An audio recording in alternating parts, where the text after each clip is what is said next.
ইসলামী যুব আন্দোলন বাংলাদেশ এর সদ্য সাবেক সভাপতি, সারা বাংলাদেশের যুবকদের হৃদয়ের মণি মাওলানা মোহাম্মদ নেছার উদ্দিন ভাই। কর্মীদের সাথে কিভাবে খুব ভালোভাবে মিশতে হয়, তাদেরকে কিভাবে আপন করে নিতে হয়, সকল জায়গায় কিভাবে তাদের প্রমোট করতে হয়, এই শিক্ষাগুলো তার কাছ থেকেই নিতে হবে। কর্মীদের ভালোবাসা দেওয়া এবং তাদেরকে শাসন করা, দুই ক্ষেত্রেই তিনি ছিলেন অনন্য, অসাধারণ।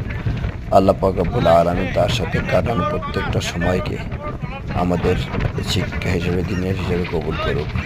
এবং ভাই যেখানে থাকুক, যে অবস্থায় থাকুক, ভালো থাকুক এবং তার এই সাংগঠনিক জীবনকে আরও পরিপক্ক করুক।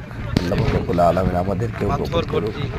এবং এই স্মৃতিটা হচ্ছে সুনামগঞ্জের হাওরের একটি স্মৃতি। একদিন বিকালে সুনামগঞ্জ হাওরে ভাইয়ের সাথে আমরা কেন্দ্রীয় ফোরাম সবাই মিলে শিক্ষা সফরে গিয়েছিলাম, সেই দিনের এই স্মৃতি। আল্লাহ পাক আমার ভাইকে কবুল করুক।